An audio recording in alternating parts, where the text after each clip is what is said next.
Kali ini saya review custom ROM dari Poco X3 yakni Elite ROM versi gratis. Seperti apa perbedaan antara Elite ROM gratis versus Elite ROM Plus yang berbayar? Sebelum lanjut ke videonya, alangkah baiknya kita like video ini dan subscribe dulu, dan aktifkan loncengnya agar tidak ketinggalan video terbaru dari channel ini. Oke, langsung saja kita mulai.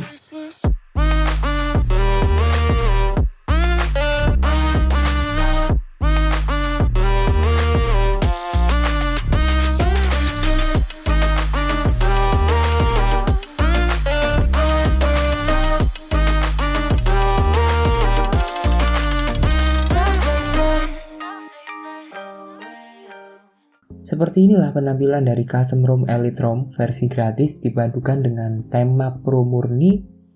Menariknya tema ini sampai ke boot animasi, bahkan sampai ke always on display-nya loh. Untuk aplikasi bawaan custom ROM dari Elite ROM ini sangat sedikit, yang pastinya lebih smooth daripada ROM global. Untuk fiturnya hampir sama semua seperti di ROM global, tetapi perbedaan dari custom ROM ini yakni ada tambahan kustomisasinya. Tetapi sayangnya kustomisasi ini tersedia di versi berbayar Elite ROM Plus. Seperti yang saya review sebelumnya di Elite ROM Plus versi final, itu ROM berbayar yang dikasih trial untuk uji coba dan menarik minat para fans Elite ROM Plus. Overall untuk tampilan dan fitur semuanya bagus, nggak ada yang error. Nah, jika kalian yang penasaran kok ada always on display atau AOD, nah untuk tutorialnya sudah saya buatkan, kalian bisa cek aja videonya di pojok kanan atas. Untuk performa sejauh ini tidak ada masalah lag atau apapun, main Genshin Impact juga lancar, main PUBG juga lancar jaya, nggak ada nge-lag.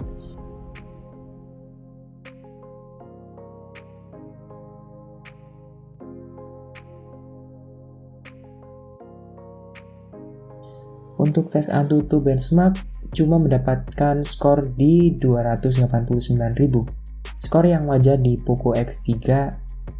Dan untuk tes CPU throttling juga tidak ada masalah apapun.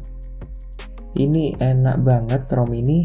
Kalau performa kurang nendang, tinggal pakai custom kernel, pasang modul gaming, modul thermal ataupun unlock grafik PUBG biar performa maksimal. Untuk tes baterai menurut saya agak boros sedikit, dan refresh rate yang saya pakai ini di 120 Hz, jadi baterai lebih boros daripada di 60 Hz. Kesimpulan ROM ini menurut saya Elite ROM ini sangat minimalis, sangat smooth, multitasking lancar, kamera aman, semua aman. Saya tidak menemukan masalah lain, hanya saja fiturnya dikunci dan hanya bisa dipakai di versi berbayar saja, yang versi Elite ROM Plus.